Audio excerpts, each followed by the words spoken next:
baada ya kumshukuru Allah subhanahu wa ta'ala na kumtakia rehema Muhammad ibn Abdullah sallallahu alayhi wasallam, unwan khutbatina al-yawm mujahadatu an-nafs.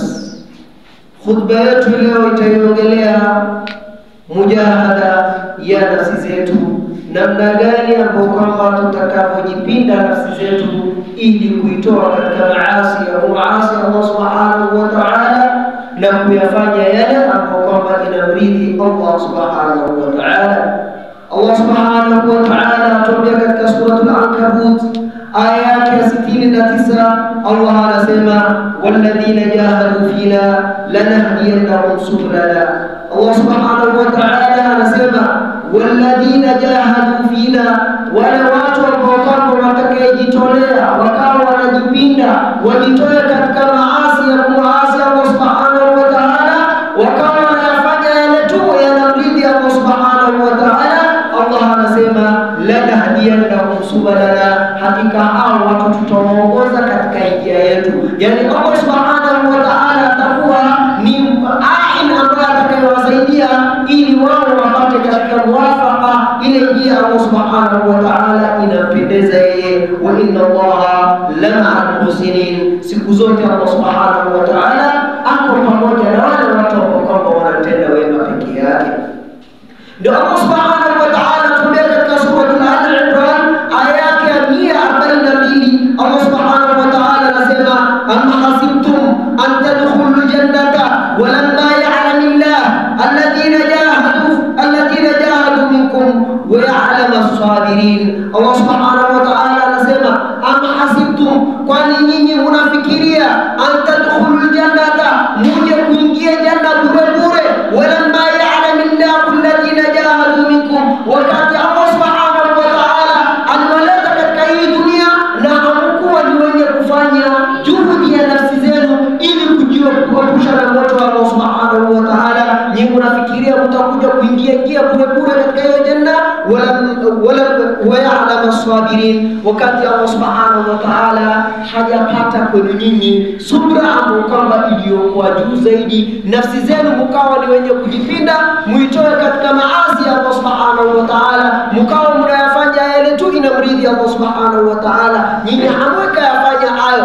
mnadhani tuko Muislamu kidogo mliokuwa nayo, mnakuja kuingia katika hii janna ya Allah subhanahu wa ta'ala. Kalla la, hiyo ni kitu kwamba haitokuwa ni kuwezekana. tarju najata wala tatlub masalikaha inna safinata la tajri ala al-yabis, unatarajia kuwa wewe unapata tu kufaulu katika hii dunia hivi, bali wewe nafsi yako unayafanya shahawati ya nafsi yako, matamanio ya nafsi yako wewe ndio unayafuata. Yale Allah subhanahu wa ta'ala ameyakataza ukataziki nayo, maamrisho ya Allah subhanahu wa ta'ala hujiamrishi nayo, wewe unayafanya yale yaliyokatazwa, yale yaliyoamrishwa wewe huyafanyi, huko ukidhani ya kuwa utakuja kupata tu kwa jina wewe unaitwa Ali Muhammad, jina la Muislamu, wewe unaona kuwa yatosha kwa kuwa hiyo inakupeleka janna. La hasha, ni kitu ambacho kwamba haitowezekana.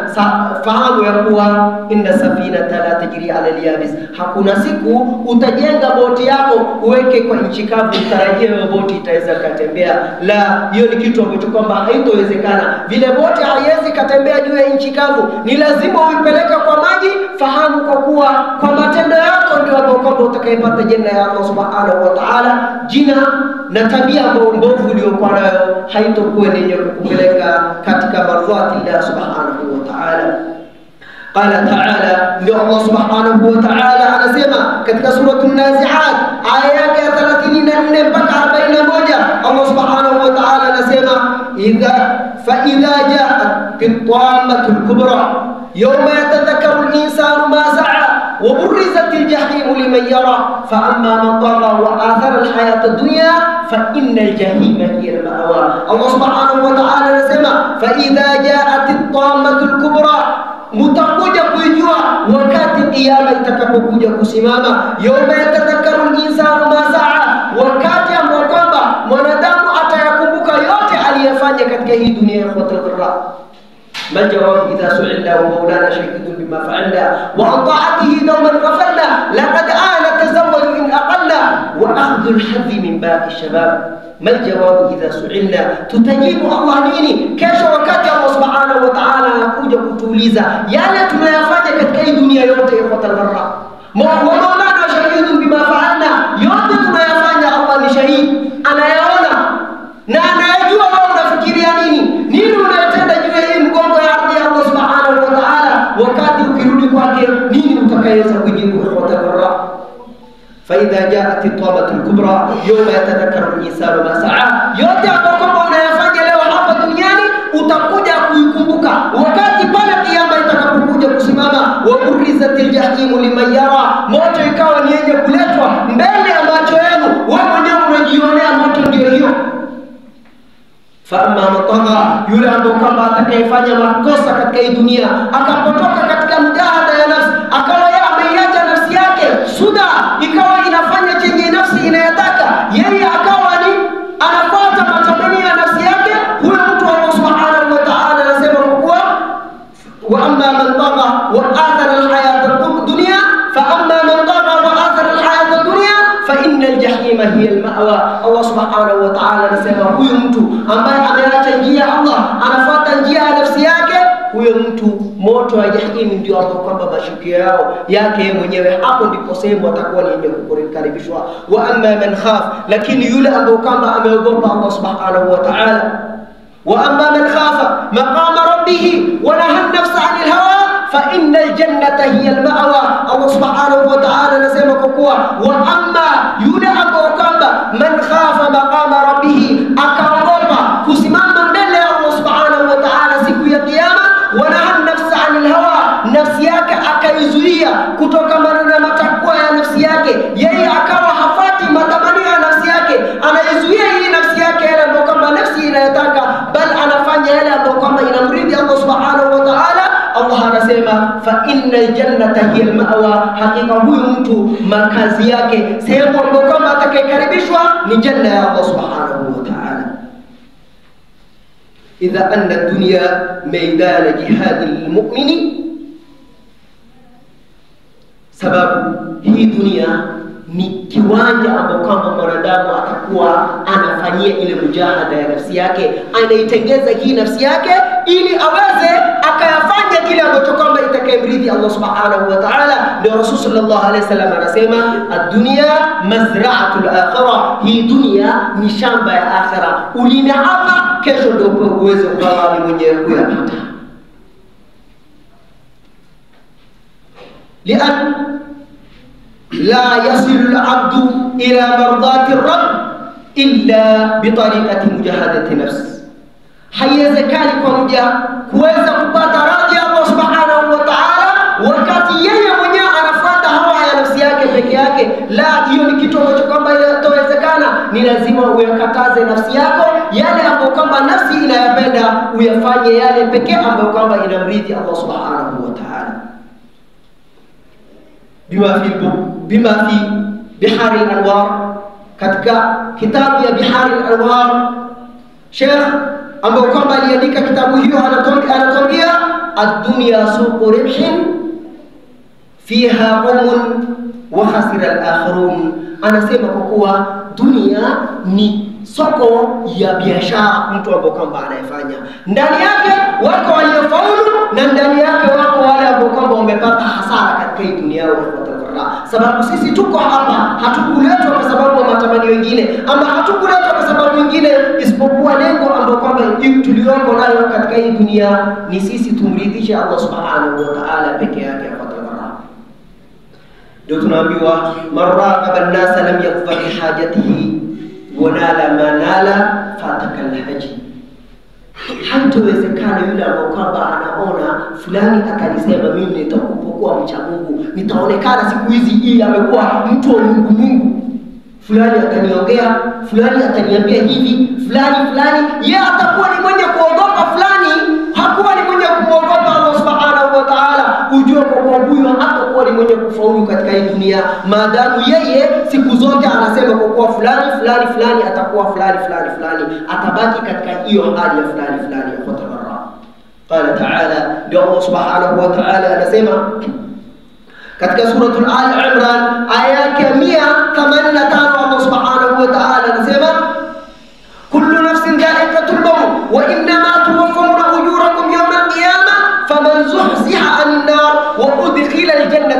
الفاز وما الحياة الدنيا إلا متاع الغرور. الله سبحانه وتعالى anasema kullu nafsin dha'iqatul maut, kila nafsi itaonja mauti katika hii dunia na itaondoka katika hii dunia ya khatar.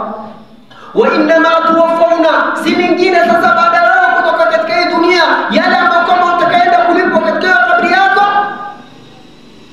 ujurakum yawm al-qiyamah, ni ile malipo ambayo kwamba yale uliyofanya, ile malipo yale ambayo uliyofanya katika hii dunia, hiyo ndio utakaenda kukutana nayo huko mbele ya Allah subhanahu wa ta'ala siku ya kiyama. Faman zuhziha 'anil nar, yule ambaye kwamba atakayepushwa kutokana na moto, wa udkhila aljanna, na akaingizwa katika janna ya Allah subhanahu wa ta'ala, faqad faz, huyo mtu amefaulu khotarara. Wama alhayatu dunya illa mata'ul ghurur. Allah aya anaimalizia anatuambia wama alhayatu dunya, si chochote hiyo uhai ya dunia illa mata'ul ghurur, isipokuwa ni starehe tu ambayo kwamba yenye kupita kwa tagarra. Ulama, kwa sababu hii lugha ya mataa ama lugha hii ya ghurur sio lugha safi ambayo kwamba iliyotoka katika lugha ya Kiarabu. Wale mashaikh enzi hiyo walikuwa wanaitafuta hiyo ghurur ni nini, ikawa inapatikana katika ile lugha ya watu wa Badia wa Arabu ambao kama wanaijua lugha kisawasawa. Ghurur wanakuja kupata ni ile kitambaa ambao kama mwanamke wakati aliyokuwa na damu ya haid anajifunga na khudra. Yani Allah subhanahu wa ta'ala alifananisha hii dunia sawa sawa na kitambaa kama hiyo ya khudra. Inna dunya aqallu min al-qalil wa ashiquha adharru min ad-darir, tusimmu bi sihra qawm fatu'mi wa hum mutakhayyiruna bila dalil. Inna dunya aqallu min al-qalil, hii dunia ni kitu ikhwata al-gharra, ni tuevu zaidi. Ndio Allah subhanahu wa ta'ala akaifananisha na ghurur. Inna dunya aqallu min al-qalil wa ashiquha adharru min ad-darir, lakini yule ambaye kwamba anaipenda hii dunia, huyo mtu ndio yule ambaye kwamba ameghurika, amehadaika na hii dunia, haoni chochote isipokuwa dunia ndio inasimama mbele yake. Ambiwa Allah anasema hivi, yeye haichukui hiyo. Allah anaiona kwa kuwa kesho nitafanya nini, nitafanya nini nikuwa tajiri katika hii dunia, nitafanya nini nikuwa na mapato mazuri katika hii dunia, ni haribu nitengeze, lakini mimi dunia yangu iweze ikanisongea. Haangalia Allah subhanahu wa ta'ala inasema wama baraka bi rabbikal karim, nini ambayo kwamba inakufanya wewe uache Mungu wako ukawa ni yenye kufuata hii dunia. Wa ashiquha adharru min ad-darir, tusimmu bi sihriha qawman fatu'mi, ikawa hii dunia ikawa ni yenye kudanganya kiasi ambapo kama mwanadamu haoni hasikii isipokuwa yake ni dunia peke yake. Fa mutakhayyaruna bila dalili, yule mwanadamu anajua ya kuwa yeye hakai katika hii dunia maisha yake, lakini utaona kwa kuwa kwa nini unapenda dunia, yeye anaona hana sababu, chenye anajua tu yeye anapenda dunia. Qala alayhi salatu wassalam, Rasul sallallahu alayhi wasallam anasema jumudul aini min qaswatil qulub wa qaswatul qulub min kathrati dhunub wa kathratu dhunub min nisyanil maut wa nisyanul maut min tulil amal wa tulul amal min hubbid dunya wa hubbud dunya ra'su kulli khati'ah, au kama qala rasuluna al-mustafa sallallahu rabbi wa salamu alayhi.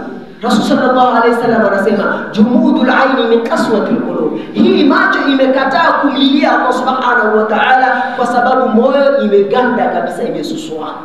Wa qaswatul qulub min kathrati dhunub, wanadamu moyo yao imeganda kwa sababu gani? Sababu dhambi zimekuwa mingi zaidi.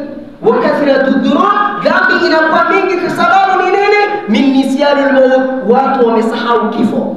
Mtu anaona fulani amekufa, wakati anaona kifo iko, akiondoka pale anajua dunia iko, yeye bado amebakisha muda. Wakati hiyo sasa anaendelea kufanya madhambi mpaka moyo wake ikawa ni yenye kuganda ikhwatul gharra. Wa kathratu dhunub min tulil amal, na dhambi inaletwa kwa sababu gani? Min tulil amal, mwanadamu anakuwa na pupa katika hii kuishi dunia hii, anakuwa na amali ya kesho, anajua kesho mimi nitafanya jambo fulani, nikikuwa nitajenga hivi, nitanunua gari, nitafanya. Yeye anafikiria, anapanga kitu wa mwaka ijao, wakati mauti iko hapo mishira yake na alihi.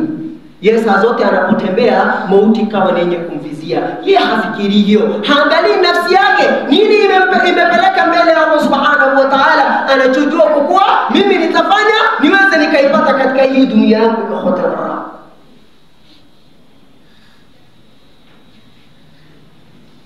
وقسوة القلوب من كثرة الذنوب وكثرة الذنوب من طول الأمل. Yule mtu akawa anatupia hii maisha ya dunia, haangalii yeye wakati wote anafaa kuondoka katika hii dunia. Wakati Allah subhanahu wa ta'ala anasema ya ayyuhalladhina amanu taqullaha wal tanzur nafsun ma qaddamat lighad. Kitu ya kwanza huwa ni mwenye kumwogopa Allah subhanahu wa ta'ala. Wattaqwa huwa al-amalu bit-tanzil wal qana'atu bil qalil wal isti'dadu li yawm ar-rahil. Taqwa ni hima matatu ya khotara. Saa zote wewe unafaa kufanya nini? Al-amalu bit-tanzil. Fata Qur'an inasema nini? Fata hadithi ya Rasul sallallahu alaihi wasallam inasema nini? Dini inataka nini? Na dini inakukataza nini? Hiyo ndio kitu cha kwanza ambacho wewe unafaa kushikana nayo. Wal qana'atu bil qalil, kichache unayopata wewe tosheka nayo. Usiwe ni mwenye kutaka mingi ukawa unafanya makosa. Unanyang'anya, unapora, unaiba, lengo tu nini? Dunia yako iweze kukusongea kwa tabara. Wakati yote aya Allah subhanahu wa ta'ala inakukataza. Wal isti'dad li yawm ar-rahil, yatatuwe saa zote jiandae, mimi niko katika njia. Ndio Rasul sallallahu alaihi wasallam anatuambia nini? Kun fi dunya ka'annaka gharib wa 'udda nafsaka min ashabi al-qubur. Wa fi hadithin aidan Rasul sallallahu alaihi wasallam anasema kun fi dunya ka'annaka gharib au 'abir as-sabil. Rasul sallallahu alaihi wasallam anasema kwa kuwa kun fi dunya ka'annaka gharib, kuwa katika hii dunia kana kwamba wewe ni mgeni, umekuja na unaondoka wewe saa zote. Wa'udda nafsaka min ashabi al-qubur, jiandae saa zote wewe ni watu wa kaburini huko. Hadithi nyingine inatuambia nini? Kun fi dunya ka'annaka gharib au 'abir sabil, kuwa katika hii dunia yako kana kwamba wewe ni mgeni ama mpita njia katika hii dunia yako. Hivyo ndivyo inahitajika muumini aweze kukaa katika hii dunia. Fa anna nahnu, sisi tuko wapi na hadithi hiyo? Ndio Allah subhanahu wa ta'ala anatuambia fa aina tadhhabun, umeacha Qur'ani Allah subhanahu wa ta'ala, mwelekeo wa dini ya Allah subhanahu wa ta'ala, huko mnajipeleka ni wapi? Ikhwatana, Rasul sallallahu alaihi wasallam tukimalizia hiyo hadithi anasema kwa kuwa wa qaswatul qulub min kathrati dhunub wa kathratu dhunubi min tuli al-amal, kama mrefu wa qulu al-amal min hubbi ad-dunya, kama imeletwa ni nini? Mapenzi ya dunia. Mwanadamu ameipenda hii dunia kisawasawa. Wa hubbu dunya ra'su kullu khati'a, makosa iko na kichwa ya makosa yote ni mapenzi ya dunia, namna kama mwanadamu ameipenda dunia yake. Wakati Allah subhanahu wa ta'ala akituamrisha kutenda mema, dunia ilipofika anatuambia wala tansa nasibaka min ad-dunya wa ahsin kama ahsana Allahu ilayk. Usisahau, yani dunia umekumbushwa, usiwe mwenye kusahau wakati wewe uko ndani ya dunia. Jenga akhera ndio kitu ya kwanza, lakini sisi tumeona tujenge dunia badala ya kujenga akhera yetu. Famujahadatu nafs hiya takhliyatuha an sifatil madhmuma wa muhiyatuha bi sifatil mahmuda. Mujahada ya nafsi, kupigana na hii nafsi yako ni kuitoa hii nafsi katika mabaya, kuyapeleka yale ambayo kwamba inamridhi Allah subhanahu wa ta'ala. Hapo ndipo inahitajika ikhwatana. Sisi ndio asasu taa, hiyo ndio misingi ya taa ya mwanadamu ili aweze kumtii Allah subhanahu wa ta'ala. Wa taysiriha ala muradi lahi dhil minna, kuipeleka hii nafsi yako kwa yale tu ambayo Allah subhanahu wa ta'ala anayataka. وهي فرض من أفراد هذه الأمة. نهي misingi ya kuipeleka hii nafsi yako juu ya ile matakwa ya Allah subhanahu wa ta'ala ni wajibu kwa kila mmoja wetu, sio sunna ya khudra. Sio mtu akitaka anayofanya, la hasha, ni lazima sisi sote tumridhishe Allah subhanahu wa ta'ala peke yake. Sisi tuko hapa kwa sababu ya kumwabudu Allah subhanahu wa ta'ala. Mistaqudha قول الله جل وعلا، الله سبحانه وتعالى نسمع قد أفلح من زكاها وقد خاب من دساها. الله سبحانه وتعالى نسمع قد أفلح، حقيقة أمفعول من زكاها، يلا مكما أميتكاسا hii nafsi yake ikhwatan fillah, yula mkama ametakasa, yani baba yote ameyepusha kutokana na nafsi yake, huyo mtu ndio mkama aliyefaulu ikhwatan fillah katika hii dunia.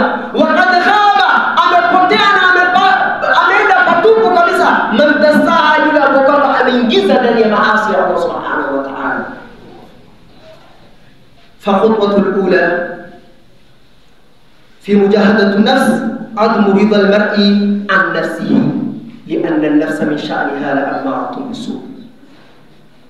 Hatua ya kwanza ambayo mwanadamu anafaa kuichukua katika kuipigana na ile nafsi yake kwa dharura ni mwanadamu awache kuridhia yale matendo ya nafsi yake mwenyewe. Chenye nafsi inataka yule mtu aweze kujaribu kujiepusha nayo kwa dharura. Hiyo ndio misingi ambayo kwamba inahitajika mtu aanze kuichukua ili aweze kuipeleka hii nafsi yake ala marwatillah, juu ya kumridhi Allah subhanahu wa ta'ala.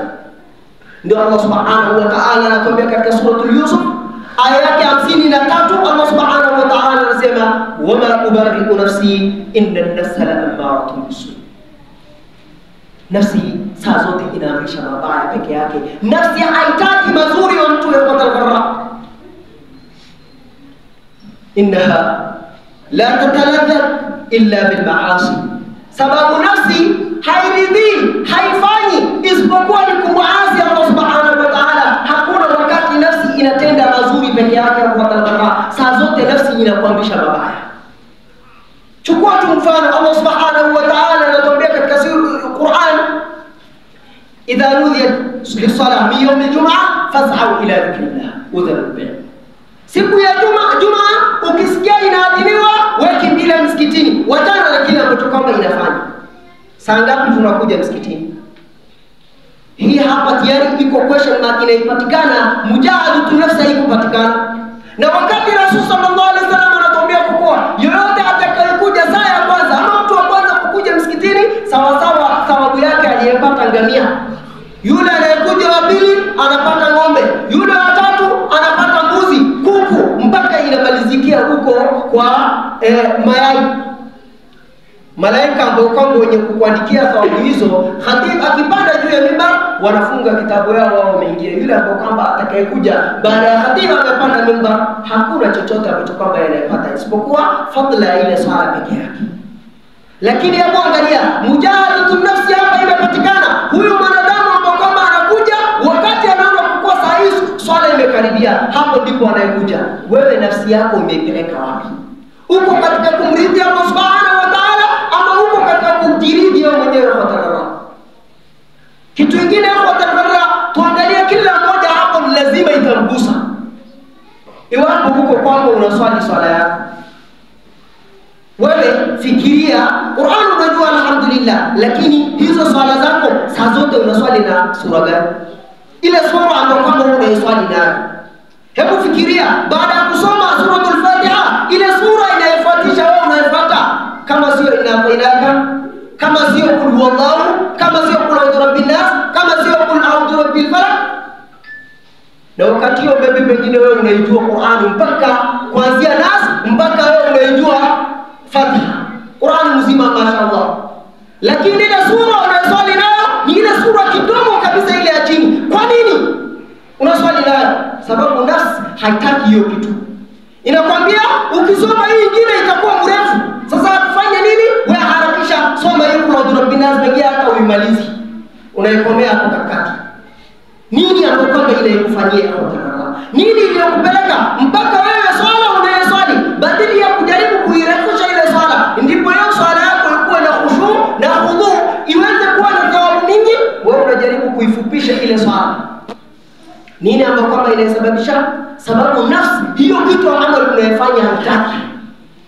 Baada ya swala, hebu angalia, hakuna mtu ambaye kwamba atakayekamilisha hii tasbih subhanallah subhanallah, hakuna.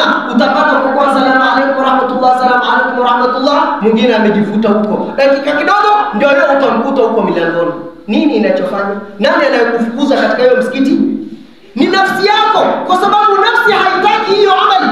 Mujahada hapo ndipo inahitajika ikhwatanara, ili kuizuia ile nafsi yako. Tumanina lazima ipatikane mwanzo, uitulize hii nafsi yako iweze ikafanya kile ambacho kama inamridhi Allah subhanahu wa ta'ala. Lakini hawa ya nafsi tutba, matamanio ya nafsi ya mtu huanga saa zote mtu anafuata ile matamanio ya nafsi yake.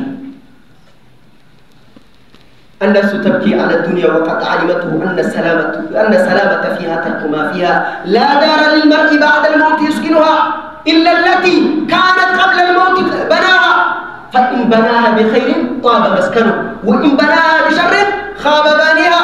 أموالنا ذوي الميراث نجمعها وذرنا الخراب الدهر نبنيها. أين الملك التي كانت مسكنه حتى سقاها بكأس الموت ساقها. النفس تبكي على الدنيا. هي نفسي إلى هي دنيا وقد علمته، لكن نفسي تياري إنيجوا أن السلامة فيها ترك ما فيها. كي فاولو كتكاي دنيا نكوياجا يعني متمنى نفسي hiyo. Nafsi inajua, si nafsi haijui. Hakuna mtu ambaye haijui kwa akhera. Hakuna mtu ambaye hajui iko kifo. Hakuna mtu ambaye hajui iko kuzikwa. Na yale ambayo yako ndani ya kabri mashaka wanaeleza, Qur'ani inaeleza, wewe mwenyewe pengine ni shaka juu ya hiyo unayaelewa. Lakini nafsi haitaki hiyo maneno. النفس تبكي على الدنيا وقد علمته أن السلامة فيها ترك ما فيها. لا دار للمرء بعد الموت يسكنها. منادام حانا nyumba baada ya kifo yake anaenda kuishi, illa allati kanat qabla al-maut banaha, isipokuwa ile nyumba ambayo kabla ya kifo yako umejijengea mwenyewe. Fa in banaha bi khairin tabat maskanu, ukiwa umejenga vizuri itakuwa umejenga vizuri. Ndio Rasul sallallahu alaihi wasallam anasema al-qabru imma rawdatun min riyadil janna ama hufratu min hufari niran. Rasul sallallahu alaihi wasallam anasema kabri ni mambo mawili, aidha bustani ya pepo, ndio ukijenga kwa uzuri utapata hiyo bustani ya pepo. Wa in banaha bi sharrin khaba baniha au hufratu min hufari niran. Ukiwa umejenga vibaya utakuja kupatana na huko ndani hufratu min hufari niran, hapo utakuwa ni mwenye kuletewa moto wa jahannam ndani ya hiyo kabri yako. Lakini nafsi hayo yote inaijua. Lakini la tatadhal illa bil maasi, nafsi hairidhi isipokuwa kumkosea Allah subhanahu wa ta'ala peke yake, ndio nafsi inaridhia. ظهر الحق فلم يبق الارتياب وبدت سبل الهداية والصواب فانحضوا من قبل أن يرخى الحجاب وعملوا للخلد في العمر القصير وإلى الله تعالى المصير. إخوة، ظهر الحق حقيقة واسع فلم يبق الارتياب، hakuna shaka yote wewe kama Muislamu uko nayo. Wabadat subul hidayah wa sawab, njia ya uongofu iko wazi kabisa kabisa. Qur'ani inakwambia nini unafaa kufanya katika hii dunia, lakini wewe huyataki kwa sababu nafsi yako inataka mabaya. Fanhidu, amka min qabla an yarfa al-hijab, kabla hii pazia haikuwa ni yenye kuangushwa. Yani kifo haijakuja kukatia hii amali ambayo kwamba unayofanya. Wa amalu lilkhuld fil umri alqasir, tengezea kuishi maisha yako huko akhera kwa hiyo umri kidogo ambao kwamba uliokuwa nayo. أخي المشرف، اصغر قول الله تعالى: من عمل صالحا فلنفسه جاثية، ومن شكر فإنما يشكر لنفسه. نعم. ومن تزكى فإنما يتزكى لنفسه. فاطر. ومن جاهد فإنما يجاهد لنفسه. عنكبوت. من اهتدى فإنما يهتدي لنفسه. يونس. ومن اهتدى فإنما يهتدي لنفسه. إسراء. فمن اهتدى فإنما يهتدي لنفسه. نمل. ومن يبخل فإنما يبخل عن نفسه. محمد. فمن نكث فإنما ينكث على نفسه. فتح. ومن يكسب إثما فإنما يكسبه على نفسه. النساء. قد جاءكم بصائر من ربكم فمن أبصر فلنفسه ومن عمي فعليها وما أنا عليكم بحفيظ. الأنعام. كل نفس بما كسبت رهينة. Allah subhanahu wa ta'ala katika sura tofauti hizi aya ambazo nimesoma, Allah subhanahu wa ta'ala anatuambia katika suratul Jathia aya yake ya 15, Allah subhanahu wa ta'ala anasema kuwa man amila salihan falinafsi, yote anayefanya mema anajifanyia nafsi yake, sio kusaidia yoyote mwingine. Wewe mema unayofanya unajifanyia juu ya hiyo nafsi yako mwenyewe, sio kusaidia yoyote mwingine.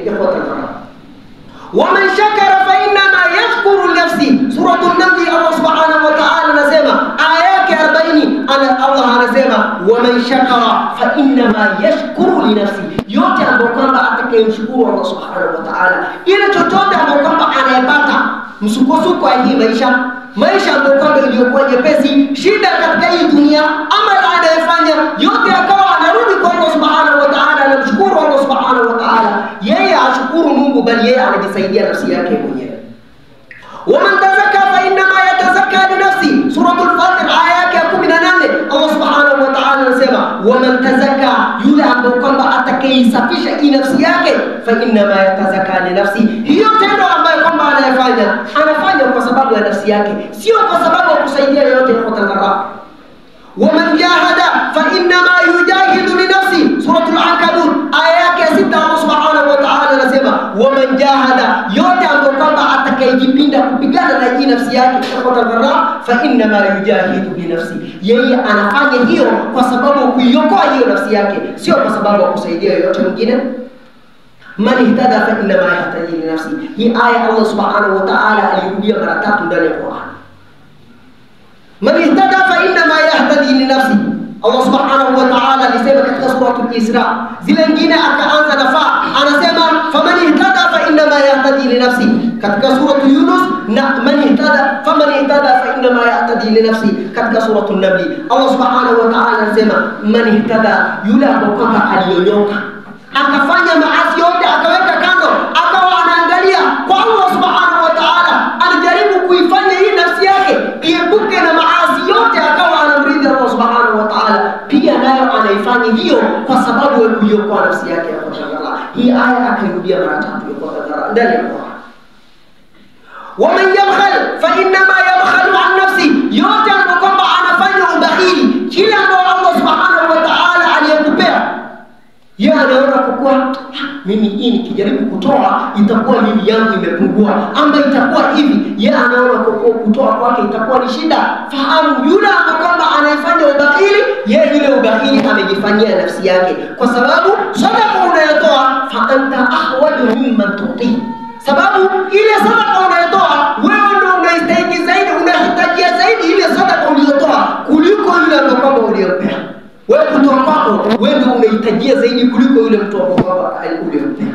Katika sura Muhammad Allah subhanahu wa ta'ala alisema kauli hiyo, faman nakatha fa inna ma yankuthu ala nafsi. Allah subhanahu wa ta'ala anasema katika sura al-Fatih aya yake 10, Allah anasema faman nakatha, yoyote ambaye kwamba atakayekoroga ama atakayewacha ile ahadi ambayo kwamba aliyochukua, ahadi tuliyochukua kwa tadharra, Allah subhanahu wa ta'ala anasema inna aradna al-amanata 'ala as-samawati wal-ard fa'abayna an yahmilnaha fa'ashfaqna minha wa hamalaha al-insan innahu kana zaluman jahula. Allah subhanahu wa ta'ala alipea hii ahadi ama hii amana ya Uislamu, alipea mbingu 7, mbingu ikakataa, ardhi 7 pia nayo ikakataa, mwanadamu akapita nayo, wakati yeye mwenyewe ni dhalum jahul. Fadhulmu 3 ikhwata dharra, na dhulma zinakuwa dhulmul insani rabba, dhulmul insani nafsa, wa dhulmul insani ghayra. Unaweza ukawa unamdhulumu muumba wako, ulichukua ahadi kutoka kwake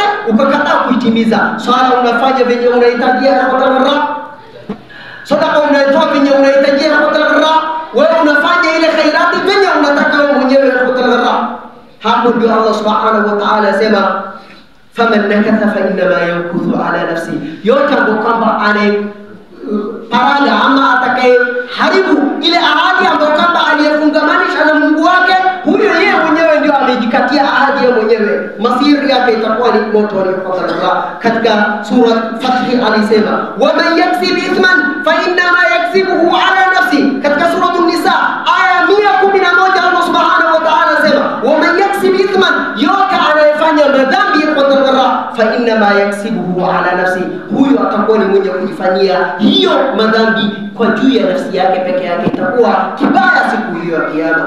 Qad ja'akum basairu min rabbikum faman absara falinafsihi waman amiya fa'alayha wama ana alaykum bihafidh. Allah subhanahu wa ta'ala katika sura Al-An'am anasema aya 104, Allah anasema qad ja'akum basairu min rabbikum, uwazi umetoka kutoka kwa Allah subhanahu wa ta'ala kuja kwenu.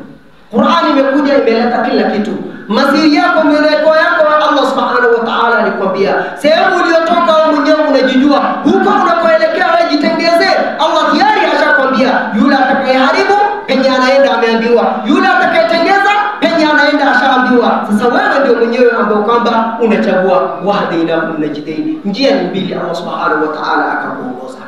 Ndio Allah anasema qad ja'akum basairu min rabbikum faman absara, atakayeona hiyo haki na akaifuata, fali nafsi, huyo amejitengezea mwenyewe nafsi yake. Waman amiya, yule ambaye kama akajifanya kipofu haoni haki, yeye anafanya makosa peke yake, Allah subhanahu wa ta'ala anasema fa'alaiha, huyu yeye mwenyewe ndio amejidhulumu ikhwatul ghara, wama ana alaykum bihafidh. Rasul sallallahu alaihi wasallam anasema ya kuwa yeye hatakuwa na uwezo wa kuweza kukuokoa kwa chochote. Amekuletea Qur'ani, ndio hiyo hadithi ya Rasul sallallahu alaihi wasallam tunasomewa, wewe ukayaona yote ukawachana nao.